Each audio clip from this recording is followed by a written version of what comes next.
Thank you for tuning in to ThinkTech Friday. I'm your host, Attila Seress. At ThinkTech, every Friday, we try to raise public awareness about science, technology, globalism, diversification, and things that matter to Hawaii. Here today with us is Robert Yonover, and the topic of our show today is high tech on the high seas. Thank you for joining us today at the show. My pleasure. It's good to be here, as always. Now, Robert has got an extensive background, but before we get into all the high-tech mumbo-jumbo, we like to talk about something fun. Okay. And this week's fun is an app. So we have an app of the week. Oh, great. And this week's app of the week is Find My iPad. Now, have you seen the movie Hangover 3? I think I saw 2. I don't think 1 and 2. You missed nothing. Okay. But in Hangover 3, there's a critical plot point where somebody steals their car. Right. And their phone is in the car, and they say, "Oh, I wonder where the guy went." Right. I'll give it away to those of you watching. Of course, they go to Vegas, but that Find My iPad app allowed them to track that person there because the phone was in the car. Now, and that's a movie, but in real world situations, story from Gentry Homes here in Eva Beach. Okay. They had an iPad stolen from one of their vehicles, and within an hour and a half, they had retrieved it using the Find My iPad app, and the police had an arrest. Oh, that's interesting. So within an hour and a half, they had the product back, and they also had an arrest. So the Find My iPad app really works. It's really cool. That's awesome. Now the best part about Find My iPad, I'm gonna bring it up over here on my tablet, but it's built right into the Apple iOS. Okay. So you do is you go to the settings and you go to there it goes, it's changing. You go to It's tracking you already. Yeah, it's tracking me. It went from my office straight to our studio here in downtown, and it's built right into there. So all you do is you go to your iCloud account and you select turn on Find My iPad. That's it. There's nothing to install, whatever. And it goes right to the NSA office too? It goes to probably law enforcement, and that's probably where the first place they go. But it uses Wi-Fi to do some triangulation, so it can. I'm not 100% sure. It goes off cell phone towers though. Yeah, but it doesn't go off satellite. This thing doesn't have GPRS built in though, so it's got to be using Wi-Fi. Okay. Well, so if it has Wi-Fi, boom, you find out where you are. It's pretty cool. That is cool. And it's pretty accurate, as you can tell. It shows us as being right here at the ThinkTech studio. Okay. So if you ever lose any of your Apple devices, just be sure to launch that Find My iPad app. Okay. Be sure to flip on your Find My iPad thing in your settings under iCloud, and you're done. That's it. That's a good feature. Now, of course, there's like 50 other apps that'll make your iPad scream. I've seen that on NBC Nightly News. Scream? Yeah, it'll make your iPad scream if it's been stolen. Really? So yeah, or abused. Or hey, this is a family-friendly show. Okay, so sorry. Yeah, but yeah, it's a very cool app. So I encourage everyone to go ahead and turn on their location in the iCloud settings and download the Find My iPad app. That sounds good. It's now, for iPhones too? iPhones, and there is an equivalent for Android. It's called Find My, Where's My Droid? How about this phone? That is a Kyocera phone, and the Kyocera phones are very good quality. So no, this is the greatest. What is the story behind this phone? Well, I'm a high-tech guy, but I'm into low-tech. I'm anti-smartphones. Why? Because I think you need to think. Those things preach you everything, give you beautiful color pictures of everything. Yeah. So it takes away a little bit of your creativity and imagination. It's hard to discover and fail in life with those, and failing and discovering new things is really important, especially for kids. It's interesting that you would say that smartphones are the enemy. Absolutely. Yet I looked up your information on Wikipedia on my smartphone. No, I like people having access to them, and I do use a computer. I'm not like a, old-fashioned, like wind up a ham radio or something. I do use the internet, but I think it shouldn't be attached to us, because ultimately they're going to implant them, and they'll never be able to turn them off. They already are with Google, with the glasses. Mm-hmm. I just think we're all too connected. So being disconnected gives you a chance to be creative, do you think? Absolutely. And like a blank sheet of paper and a pencil versus all these beautiful images. It's like, I've always figured that the prettier the TV, the more you're going to watch it. So I always grew up with no TV or a little TV for news, and a big TV maybe in the bedroom when you really just want to watch an hour or two. But socially, never have a TV in the living room, because then people just stare at it like zombies. You know, I noticed that also in a lot of restaurants. There's Yeah. TVs everywhere. I know, it's horrible. People don't even talk to anybody. I mean, you're pretty good at it. You're good eye contact. Most people aren't. Thank you. Yeah, no, I mean, most people have lost that skill, especially younger people. They sit next to each other and text back and forth. My next business is going to be a cell phone blocker. You know, they're legal now. They're illegal public places, but they're legal in private places. I remember back at UCLA, we had cell phone blockers. This was years ago. We had cell phone blockers because, you know, otherwise kids could text messages back and forth. Oh, really? Yeah, during a that's test. absolutely. And then even in my teaching days, and my parenting days, and even when I have parties, all three instances I would want a blocker on, so people actually interact instead of the cell phones, smartphones. You know, I could do a whole hour on that. So I thought it would be a good opportunity, since you're talking about iPad Finder. I'd like to find an iPad loser. iPad loser. So you lose it, maybe just temporarily. Well, you know, I think it's like everything else. I was reading an interesting, I know this is off topic, but a little bit interesting side note from the guy who created Twitter. Right. And he was one of the co-founders of LinkedIn. Forgot his name. It's on my iPad. Sure. I could probably show it to you. Of course. But it's, in fact, it's still open on my iPad. But it's very interesting because he was saying, you know, the internet and technology in general, people have seen for decades as this magic box, right? It can do anything. Right. Wow, you know, it's like Harry Potter in there, right? You know, you have it's an unlimited you know, vortex of things. But the people who are really successful in doing .com stuff or any sort of internet related industries take something that we've done for millions of years. Right. You know, like talk to each other, or you know, explain an idea to each other, or whatever, or have a conversation. Take that and make it easier. Exactly. So, but that also, it's a tool, right? It's a tool to be better connected, and he likened it to agriculture, right? Which was very interesting. So if you think about it this way, and this falls into, this is the point, you know, to what you were talking about.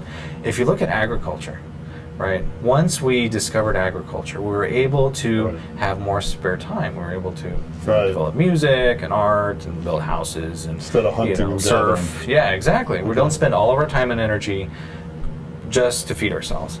So modern agriculture gave us that. But what's happened? Now we overeat, we have processed food, we have other problems because we overconsume the foods. Well, and just to your line about making it easier, I actually, my philosophy is the exact opposite. I think harder is better. Everything in life that you get that's harder is better for you. You work harder, you get something that feels better. And cell phones and color TVs and smartphones, it's like pre-chewing. It delivers everything beautiful and ready for you. You don't have to work at all. When was the last time you got lost in a city? You can't get lost anymore. The last time my cell phone ran out of battery. Exactly. Actually, You're all linked to it. You can't live without it. And when was the last time you discovered something new, or ate somewhere without already pre-knowing from Yelp what it's going to taste like? Just today, actually. Oh, good. Yeah. Oh, you're on it then. I am on it. I was disappointed with the place, but the food was good. Yeah. But that's part of the deal. It's part of life, right? Yeah, life shouldn't be perfect and easy all the time. And it's the hard times that make you, you know, innovative and creative. Well, isn't that the whole point? Is that when you get out, and this was Mark Cuban's, you know the guy on Shark Tank. This was his thing. He owes me money.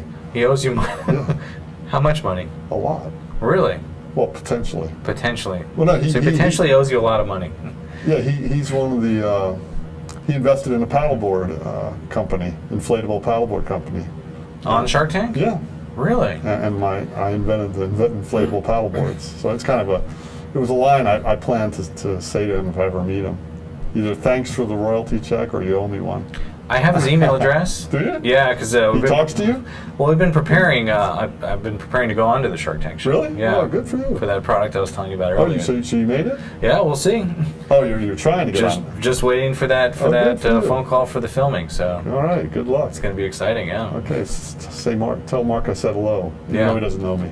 I'll ask him to write you a blank check. How's that? No. Let's anyway. See if he does that. I don't think so. But So anyway, so you're saying that this is kind of giving you back, having a little bit of downtime gives you that opportunity to. For me, I go into nature where it's impossible. I like to go out 20 miles offshore in a boat or just paddle offshore. Anywhere where there are no cell phones, I really can clear my mind and attack real problems or little manini problems of the day, whatever. Either way, I don't have the distractions of land. To me, land is where all the hassles are.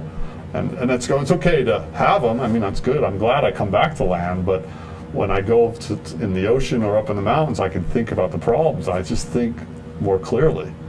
And that brings us to probably why you're here today, Right. which is the sea rescue. Yeah. You probably went 30 miles offshore and said, "Oh no, what if something happens?" We were right? in a rented plane, and my friend was flying it, and it sounded like a wounded Volkswagen Beetle, and I thought we were going to go down. And I looked down, and all I saw was water. And I said, I'm a good swimmer, but they'll never see us because your head's the size of a coconut. You ever seen a coconut from a plane? It's impossible. So I had started researching the literature, and people that were lost at sea that are lucky enough to live, they all say the same thing. Why'd you fly over me? Why didn't you see me? And that just gave me the idea, you need a bigger target. And a week later, I flew to Florida and saw Christo, the artist, had wrapped the islands of Miami in pink plastic. Right, I saw that. So I thought, just a piece of the pink plastic would work. And then, so I made like a long orange tail, but it curled up and twisted up. But then I figured out to put struts in it, or spreader bars, so it's like a centipede, it won't twist up. And that was the breakthrough. And it works on land or water, and it gives you a long tail. So instead of a coconut, you're a coconut with a 25 or 40 foot long orange tail. And then they'll see that because it's not natural. There's no way that right. There's no orange eel in the ocean or orange eel up in a mountain. So I brought a couple with me, and then they're small, they're little things, and you pull them out, and then here, I'll show you one. I'm afraid to touch it because it's gonna jump open like a jack-in-the-box. It's just a roll of material. That's it. And the new ones pop out automatically for the fighter jets. All the militaries approved them. They're used all over the world. It's saved 4 lives already. They have reflectors. The new ones. Oh, this is durable too. Yeah, it's high density polyethylene. It's like the plastic bags, but it's thicker and strong. It's more planar. It doesn't crinkle as much. And there's the spreader bars here. So these white bars. So it keeps it from spreading up, from twisting. You see how it kind of curls like that. And then we have fighter pilot auto deploy one. When it hits the water, it dissolves. I was based on the idea of rice paper candy. Gave me the idea about plastic that dissolves. But we wanted to bring this to the civilian market, and we started to use military grade chem lights and Solus grade or military grade reflectors. So you break these, and there's a window. So no matter which side, sometimes the streamer's on this side of the water or land, sometimes it's on this side. So this gives you light on both sides. And you could see it from miles away, and the Navy, when they first approved it, called it the only passive and continuous signaling device. So you could put it away. Smoke signals, flares, sea dye, all drift away. You only get one shot. This you can unfurl, mark, pull it in, run around, hide if you want. It's tactical too. And it's a real huge advantage. Oh, tactical. I see. So bomb here. Well, like in And then Vietnam, run they would light a purple smoke bomb to get picked up. And the enemy realized that when they light a smoke bomb, that if helicopters coming in, they'd shoot them. This way, you can go to a clearing and just unfurl one, and the smaller one fits in your pocket better than that one. Wow.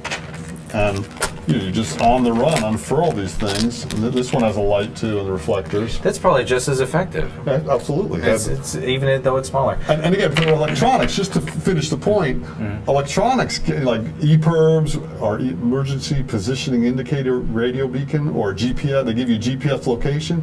Even if you know where the person is in the ocean or the mountain, that doesn't make your head bigger than a coconut. Right. You still need a visual.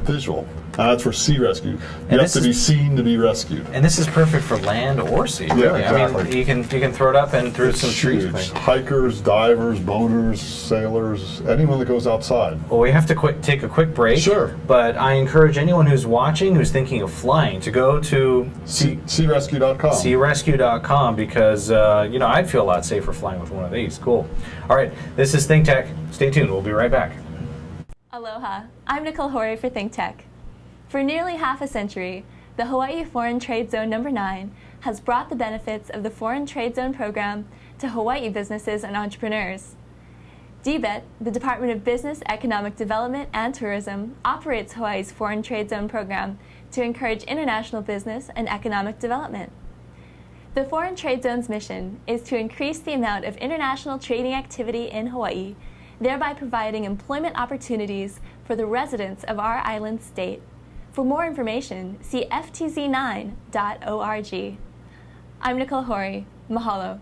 Hi, I'm Donna Blanchard of Kumukuhua Theater, and when I was young I used to love watching Charlie Chan movies on Family Classic TV on Sunday afternoons.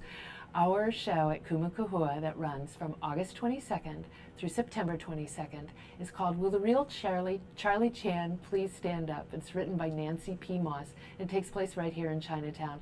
I really hope you'll come in and watch it. You will love it. It's everything about the movies that you loved and more. Go to kumukuhua.org to get more information and your tickets. We'll see you there.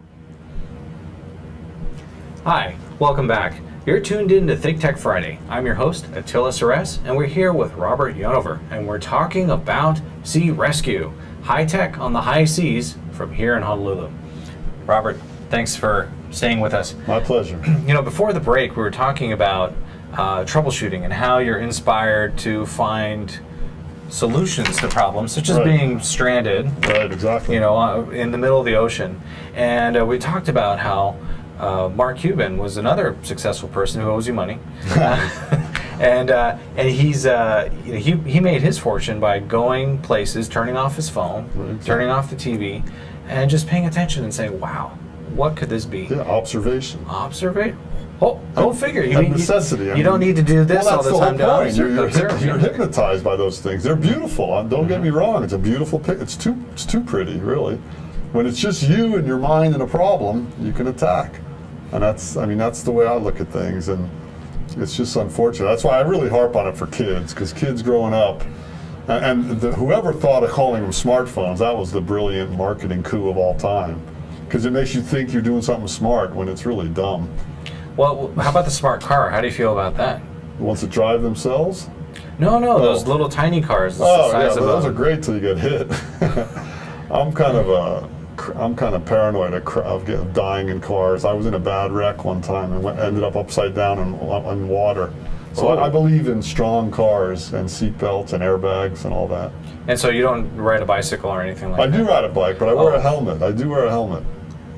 But, I measure my risks. I take a lot of risks, but they're always measured by either train if I'm, surfing or boating or whatever I'm doing, or try to buy the strongest car I can and try to be as safe as possible. That's the thing. When it comes to gas mileage and all that other stuff, it means nothing when you got a real expensive hospital bill and you're in pain and suffering for the next 20 years. Right. So I try to cross between a really strong chassis or like a Volvo Saab, which are the best, versus a car that's going to last and not be so. Well, there's the best mix. There's the Tesla, safest car in America now. Did one just catch on fire the other day? Yeah, they catch on. So what? Cars catch on fire, but in terms of an impact, bring some ahi and blacken it. Yeah, you can get out of that pretty quick. Yeah, there was one that caught on fire like a year ago. No, one this week. Was it this week? Yeah. Oh no, I'll look it up on the break. The stock just plummeted because of that. Now's the time to buy. I'm telling you. No, it's cool. I'm into electric cars. That's absolutely. It's very. But I still believe, like the smart car, it looks too small to me. And if everyone drove them and you got in a wreck, that's fine. But what if a full-size pickup hits your smart car? You're dead. Or just a Volkswagen Beetle, like you said. Right. Just a small car hits exactly. That thing is tiny. I think if it hits me on the bike, it might go down. But oh no. I think, who was it? Someone was telling me, I think it was one of my guys who's telling me that him and his workers picked one up and moved it. They're tiny. I know. Like the Cinquecento in Italy, they have those little 550. They're bringing them here now, but they have little tiny cars just like that. Really? In the old days. They still have them. The Fiats are like that. Right. I know the new Fiat they had to make a lot bigger because I think because it's American size. Us big Americans. Supersize it. Well, back to your awesome product. So thank you. Tell me, what does the circle and square mean? Well, that's the international distress signal. So it basically became our trademark, and all it means is this means that another boater or hiker should know that you're in trouble. But if you've got an orange 25-foot long tail out, they're going to know you're in trouble whether you have the trademark out or not. So it just became our trademark, but that's what it does mean in international signaling. That is the... And these little reflectors, Yeah, these the are just to reflectors reflect on light. both sides. These are Solus grade, the best ones you can get, and you can see them for a while. The other nice thing about this combination is you have, in the original streamers were day only. Now you have night capability, active night capability, a glowing light for 12 hours. And then even if this dies and they haven't found you, you still have the ability for passive signaling. So they hit it with a spotlight or moonlight, they can see this. These are really powerful reflectors. Is there a way to maybe spray this with like glow-in-the-dark paint or something like Yeah, that? we had a phosphorescent option at one time, and we're looking into different ways to build these light tubes. We have electronic light tubes with LEDs also, but the price point's way higher, and most people don't want to pay a lot. And the nice thing about chem lights is this keeps the theme of the streamer, which is so simple, there's nothing to go wrong. There's no batteries or electronics. It's true, And yeah. in a saltwater environment or hiking, things get beat up and abused, and then you go to turn it on, just like your cell phone, and it doesn't work, and you're screwed. This thing works every time, because it's just a piece of plastic. It's an elegant piece of plastic, but it's still just a piece of plastic. Now, this is your newest baby, but you've Right, done a lot actually, of this is other my stuff. oldest one. That's This the is- newest version of my oldest one. Of your oldest one. Yeah, this is a 20-year-old, I invented this 20 years ago when I first came here to do my PhD work on volcanoes. Wow. Yeah, but my second one was my inflatable paddleboard rescue board. That's the one, the Mark Cuban thing, and that was really cool. The military, and just life rafts in general, used to have floorboards with drop stitch nylon. So instead of stitching something closed, it drops the stitch. So there are thousands of strings. So when you inflate this, it doesn't bulge up, and you can inflate it to like 15 psi instead of like 2 psi. So they used it for the floor of life rafts so they didn't bend. When I saw that, I immediately thought of, I'm going to make inflatable surfboards, rescue boards, paddle boards. And fast forward 10 years, the stand-up paddleboard thing is just taken off. And stand-up paddleboards are huge. They can hit you in the head, you get stitches in the head, they're hard to carry. These inflatables are like the size of a duffel bag. You pump them up in 5 minutes. They can bounce off rocks, bounce off your heads. Oh, because And it doesn't they're- have the weight Yeah, factor. and but they're stiff enough to support your body. I mean, I think we have pictures of them somewhere. Here's a. Oh, look yeah. at you. This is. Oh yeah, this is a nice. I just got this today. I got UH did a little story on me. I guess they're finally accepting me at UH as one of the graduates. After you got a PhD there? Yeah, They'll well, accept no, you? yeah. Anyway, that's the board. Maybe that's not the best shot, but that's me just sitting on it. And I see a little normally it pump would right flex, and there's a streamer. Yeah, there's a little air pump. Streamers behind me, but I'm a big guy, and a normal inflatable without drop stitch that would flex up like a taco. But this stays, and one of the other reasons it was invented was the typical one-man life raft for the military is a tiny little thing and you lay in, and the military guys have 2 nicknames for it. One is Shark Taco, meaning they're coming to get you, and the other is a coffin. So either way, my invention and vision of the rescue board was to paddle to safety instead of just sitting there and waiting. So Oh, that makes sense. yeah, so that was kind of one of my things, and it just kind of took off. What's ironic about it is when I first invented it, stand-up paddleboard wasn't even possible, wasn't even in vogue. Even though I have pictures of me standing on it that we wanted to show how rigid it was. So I was standing on paddleboards a long time ago, but now it's all caught up and it's really taken off. And the Mark Cuban thing is half a joke. It is true though. I mean, one of the company he invested in on Shark Tank does make and sell them all over the country. And so they use your. Now you have a We patent. you license said it out. on- Yeah, I mean, I have a patent on the broad, all the inflatable boards, and it's a really broad patent. And I don't really like to go for patents unless they're broad and enforceable. So Could you do like a whole boat? Like a yeah, real. they do. They have boats that are inflatable, and in fact, my rescue board. One of the things I'm working on is making a drop stitch superstructure so we can drop it out of airplanes and drive it like a robot. Because when people are lost at sea, the helicopter doesn't have the range to get to them, but a plane does, and they throw a raft out the back doors, but the raft isn't going to hit you on the head. If it does, you're dead. But if it hits you near you, it drifts away. You can never get to it. So the idea is when it hits, you drive it from the plane remotely, like a drone, to the people that need to be rescued. So drop stitch is another application. They use it on rigid hull inflatable boats, that inflatable side. They use it all over. They make little housing out of it, emergency housing. I wonder, would it be possible to automate sea rescue using drones? To deploy it? Yeah. Well, we did automate it. I mean, I worked with the Air Force. I'm kind of a polite pain in the ass. I'm going to keep talking to you till you either buy something from me or equip. I'm trying to save lives, but I'm also trying to promote my technology. And the Air Force years ago said, beat it until this thing self-deploys and works at night. So I went back to the drawing board and came up with, I used rice paper candy. That gave me the inspiration. You know how it melts in your mouth? Okay, yeah. I found the company that made the plastic that uses in your dishwasher, those dishwasher pouches. Yes. So we made little string out of that, and instead of the streamer being rolled up like this, it's Z-folded. And then we put a pouch around it, we tie it with these water-soluble ties, and there's photosensitive light tubes in there with LEDs. So when the fighter pilot ejects out, parachutes down, and he or she could be dead or unconscious. When it hits the water, within a half hour, those water-soluble ties dissolve, streamer comes out, the photosensors detect whether it's day or night. If it's night, it'll flash for 12 hours, turn off when there's light in the morning, turn on the next 2 nights again. We got a safe-to-fly approval for all the F-16, F-15 ejection seats. The U.S. Air Force uses it, the U.S. Air Guard, the Singapore Air Force.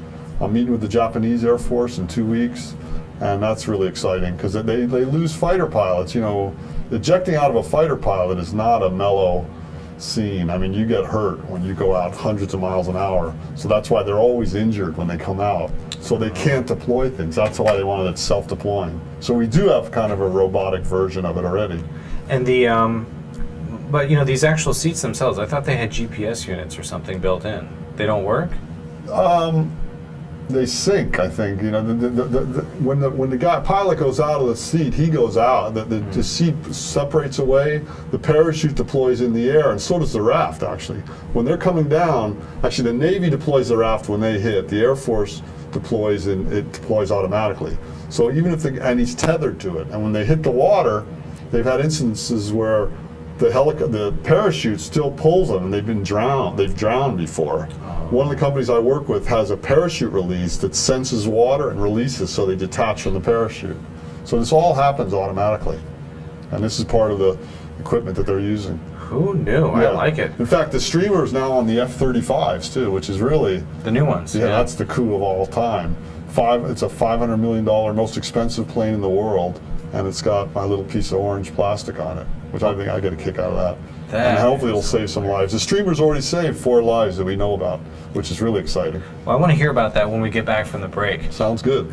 You're tuned in to ThinkTech Friday. I'm Attila Seress here with Robert Yonover. We're talking about sea rescue, new technology, or should I say old technology made new. So always improving. That actually works to save lives when people are lost at sea or on land even, yeah? Exactly. It's great even in the Arctic. Oh yeah, for right? the hikers, everyone in snow. Cool. All right, stay tuned. We'll be right back.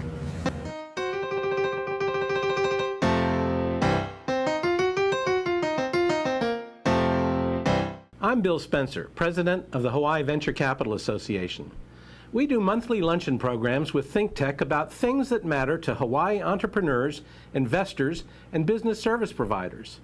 So join us on the 4th Thursday of every month at the Plaza Club. For information about upcoming events or to join our mailing list, visit hvca.org. See you there.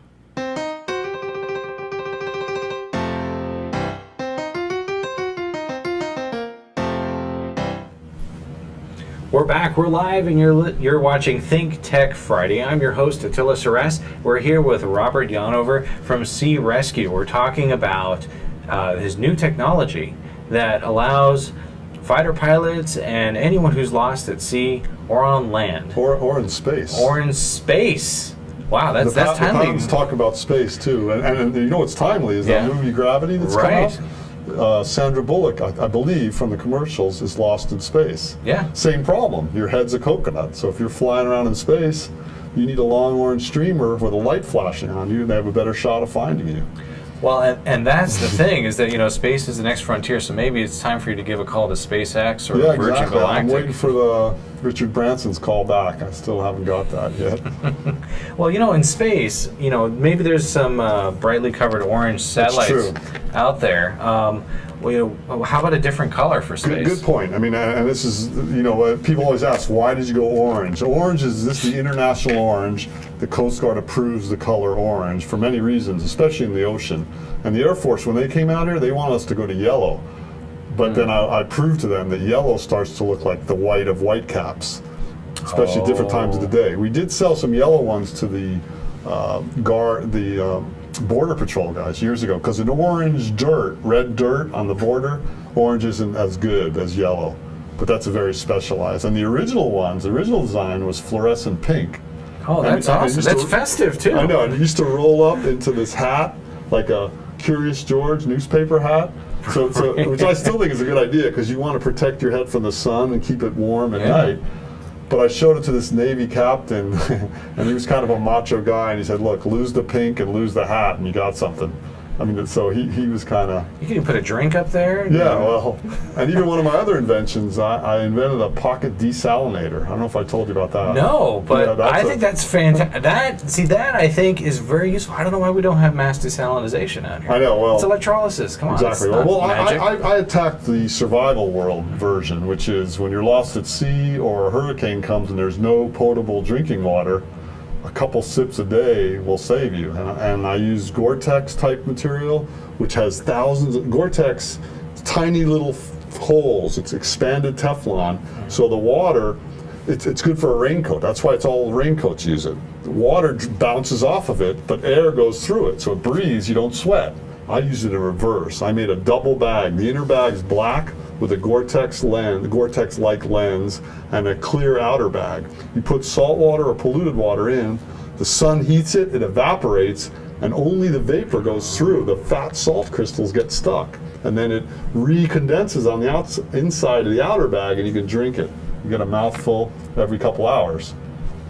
That's enough to live. I know, but That's the military wants a liter a day, so I'm trying to improve the capability of it right now. I'm still doing some testing, but it's patented and it's all, the military already funded it, and it's a really cool technology, and it's going to be, the future wars aren't going to be about oil. It's going to be about water. Water is everything. We can't live without water. We're made of water, so fresh water is everything. Well, we're surrounded by water. That's true. And correct me if I'm wrong. Maybe it's just too simple for me, but I was under the impression that if you had a bucket of salt water, Right. and then you put a little tent Right. over the bucket of salt water, and you let the sun shine on that bucket of salt water, Right. the water would come up, Yep. and then on the corners of those Sure. four tents, you could put a little cup, and Yep. you would have water. Exactly. And if you really wanted to get sophisticated, we're talking like 9 volt here. Right. You could take a solar panel with an electrode, Okay. stick it in the bucket, and speed that process up. Yeah, I mean, that's Is that it? Absolutely, for small amounts of water, but for my applications, I'm talking about being out at sea, where you can't set up things like that. And they actually make solar stills. They've made them for years, but they're big, bulky things. My desalinator is about this size. It fits in your pocket. Everything I make fits in your pocket, because my whole premise is if you don't carry it on you, you're not going to use it. The other invention, as long as we're talking pocket-size survival, streamer locates you. This gives you water, and my other one is the flotation. If you sink, you're going to die. And a Navy guy had a condom in his pocket, and he blew it up. And the Navy teaches you to take your pants off, tie knots in it, and go like that and capture air. Oh, that's smart. And yeah, it is smart. But a Navy guy didn't want to do that, and I agree with him. If I'm going to die, I kind of want my pants on. And if the shark's going to come and bite my ass, that first crunch might get a little more cushion if my pants are still on. I'm not sure about it's going to make that much of a Yeah, I difference know. with Well, sharks. it's just kind of a sidebar joke. But point is, he blew up a condom and held on to it. And people always say, "What's your next invention?" I said, "Well, 2 condoms and a string." So the idea is to have the smallest life jacket in the world, but instead of the plastic condoms, I'm using like a Kevlar bulletproof plastic that's wrapped in netting, so the stress of it is distributed around the whole sphere, and there are 2 of them. So they're 2, and you're one-way inflatable. So you just blow them up. You don't have to tie anything, and you put the strap through your arms, and it floats you. That's like, I mean, my 4-year-old. That's how he gets in the water and learns to swim. He's got one Yeah, over the here, water wings, one right. over here, and then just a little bar right here. That's all you need. Exactly. Well, For him to stay up. I'm assuming if Well- you're bigger, you probably. well, I mean, even the rescue board. The key is getting out of the water, or at least floating on the water. And my rescue board, not the paddle board, but the rescue board version where you drop it to people. If you could drop a bunch of those to the people in the Titanic, a bunch of them would have lived. Whoever found a piece of floating debris lived if they didn't get in a lifeboat. So it's all getting out of the water or being able to hang out in the water. Well, if you watch the movie, clearly they could have shared the door going back and forth, but instead he decided to let go, and Oh, that's right. But that made for a more dramatic movie. that pissed me off. I would have said, just share the board and you guys could have lived happily ever after. What, did they fight over it? No, he Oh, was the, like, the guy and the girl. yeah, Leonardo DiCaprio. He Right. says, "Oh, here, you float on the door, and I'm just gonna freeze and die." Well, It's like, come on. I know. Well, it's Hollywood. Come on. Actually, my friend, they're making a movie about my good buddy, Louis Zamperini. A good buddy of mine was lost at sea for 47 days. Whoa. Back in World War II. He took off from Kahuku. And Unbroken is the book that was written about him. It's a huge book. Angelina Jolie's directing the movie. And I know him from the streamer. He heard about me. And on day 20 of his 47 days in a raft, they flew over him. And they didn't see him, flown over. And so when he met me, he said, "Where the hell were you 50 years ago?" Because this probably would have saved him.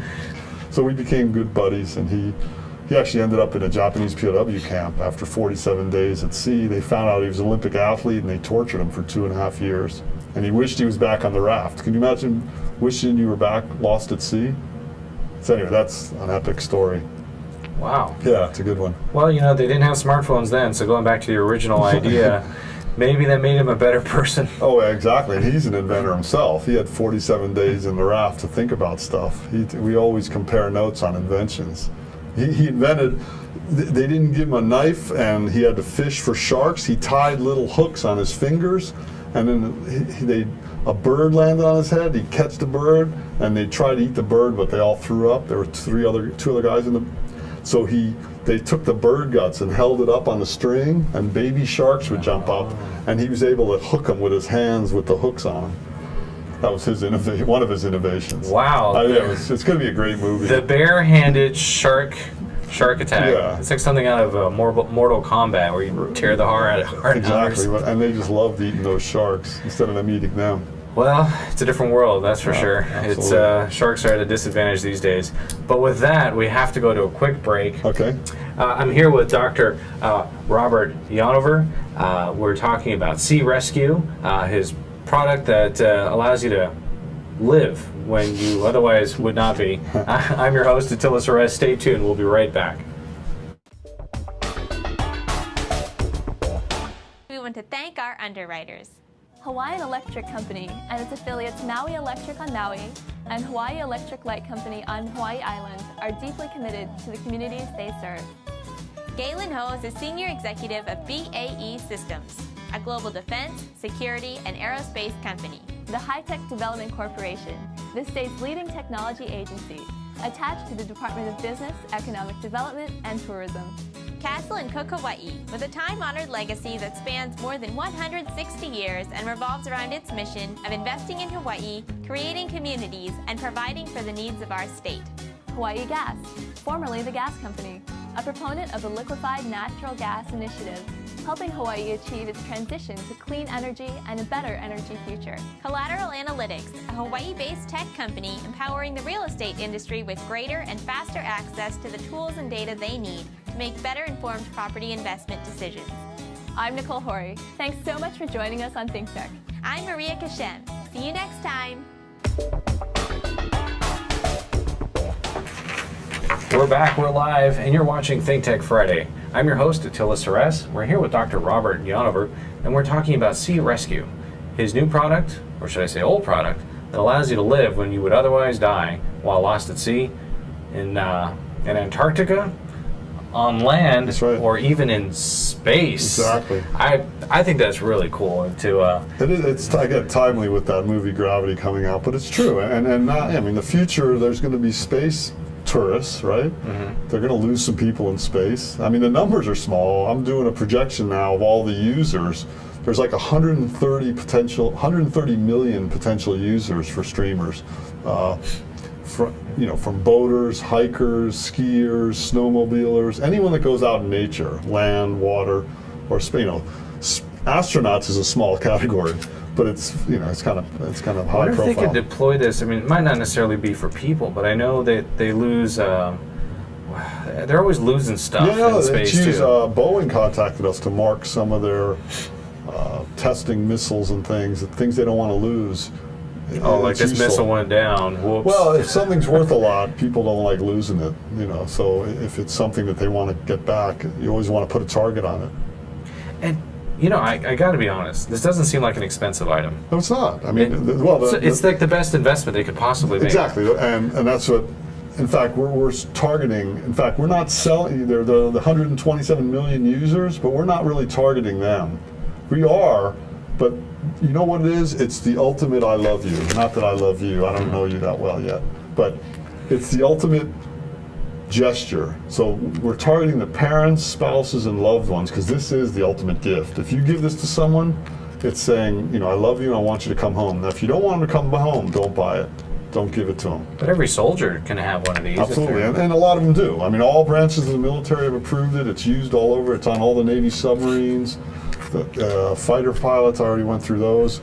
Aviators, it's broad. And even the guys that used it to save their lives, I can't really talk about it, but it was in theater in Afghanistan, and they needed to get vectored out for a pickup, and they had them. So, and again, it's such a simple device, and I know people. Afghanistan or Pakistan? No, it could have been Iraq too. I don't know. Okay. The details are certain things sketchy. happen in Pakistan. That's the reason I was wondering. Yeah. Things happen all over that we don't know about, but it's all good. The people really like this though because it's discretionary. So again, you can use it and put it away, move on. And in fact, I went to a meeting years ago where they had $1 million camera systems. Everyone had search devices, but no one had targets. So the inexpensive Sea Rescue streamer target was the big hit of the parade, and especially those reflectors, because you can hit it with a beam of infrared light, and the naked eye can't see it, but the night vision goggles can see it. That's another huge advantage. Yeah, it's good stuff. So even at nighttime, at least, if you're lost at sea and they have night vision, Right. they'll see it line like real brightly, or Definitely the chem lights. They'll probably see reflectors, moonlight or ambient light off the reflectors, and there's also thermal FLIR, forward-looking infrared. You know the helicopters when they're chasing bad guys in the suburbs, or wherever, not the suburbs, the cities, or wherever they're chasing them. not here. Well, you see their body heat. They actually can see, the newest FLIRs can see the streamers also. It's, believe it or not, it's reflecting the coolness of space is cooler than the ambient land next to it or water. So there's a temperature differential. That's how precise those forward-looking infrared cameras are. So that's different than night vision goggles, but again, another way to see these. And we even tried to make them invisible to the naked eye and treat them with a special plastic or chemical so only our guys can see them. But believe it or not, because they're elongate, we could never match the color exactly of the ocean. So we tried all these shades of blue and green, but you could always see the streamer. It was kind of an interesting design. So it works too well. Yeah, in some cases. I want to put these in space. This would be fun. Yeah, we could do a test. I would love to do the photography.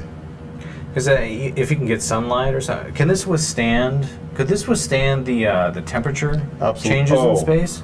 Because it goes from freezing to hot. Oh yeah, it can do that, but it couldn't do like a re-entry on the outside. But No. when the Air Force tested it for the fighter pilots, they did every test you could think of. They cooked it, humidity, wind blast, sled test, jump test. They really tested it. Well, but it's that extreme change. Isn't it something like if you don't have your suit on, Right. the big spaceman suit, Right. it changes from like negative 300 degrees to like 300 degrees. So it's like a 600 Oh, degree you change. mean outside? Yeah, outside in space. I'm not sure. I mean, the chem lights might have a problem. they're not rated for such extreme cool or heat. I mean, they're within normal Earth temperatures. How about wind? Because I know they have almost the speed of sound. The sandstorms on Mars. Oh yeah, that could be tough too. But 700 miles we an also hour. we also can build them more durable for extreme. In fact, the fighter pilot version is built much more extreme. These new ones are based on the fighter pilot version, but they're not as, not. Of course, they don't have electronic lights. Could you lower the weight factor so that it could go on a plane, or They only weigh 5 ounces, 6 ounces. I'm sorry, not on a plane, on a spacecraft? Every ounce counts. Sure, absolutely. In fact, one of the foreign militaries wants you to make it smaller. They want to replace all their CDI markers with these because they have a pocket already built. But the smaller you make it, the less of a target it is. I always tell people, buy the biggest one you can carry. We used to have an even larger one, but now we're just going with the 2 sizes. Well, you definitely have to send one of these to Elon Musk. Oh yeah, for Christmas. That would be nice. Because in his lifetime, he's planning to go to Mars. I'm sure. Well, I don't know if he'll go. Someone's going to go.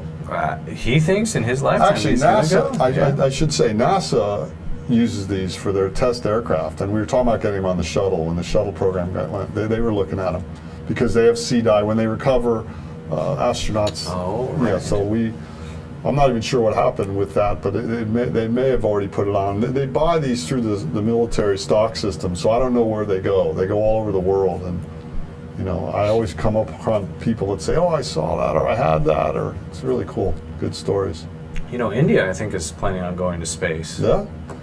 2020 was what, or 2030, something like that. That's right. There's just markets are opening up all over.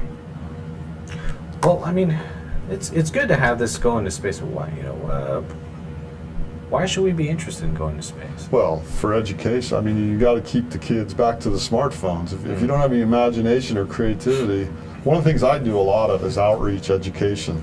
I really like talking to kids, and that's why I'm kind of messing with you a little on the smartphones, just because I like to change people's trajectory of what they think is smart and accepted, and kind of try to get them to think from different angles. And actually, we just wrote a couple books. I teamed up with a children's author. We did a book called Brainstorm Islands. It's kind of like Curious George on steroids. It's about like me as a little inventor with my dog, getting in trouble and inventing streamers when we're lost at sea. And I invent a paddleboard for my dog that's cut out with straps so he can lay in there and dog paddle. It's cool stuff. And we got Bill Shore, a famous illustrator from the Griswells. Have you heard of that? He's done our illustration, actually.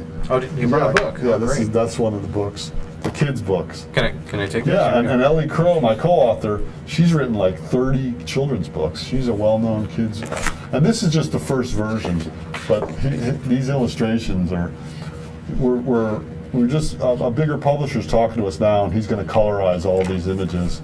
But it's pretty cool stuff. And the back has a little work section for kids to be more innovative, and it's basically a mini version of this. So my real book, the adult book, or kids, or not older kids, which is hardcore inventing. And this is really exciting. We just heard this week that they're printing a second edition, which is exciting. The New York publisher, that hardly happens to anyone. Most books just kind of sit around. But this is like a Kindle book. They just made an audio book, which is really cool. I hear some guy's voice reading some of the words I wrote. You should have narrated that. They didn't, the publisher, I guess they had a process and they never asked me. I would love to.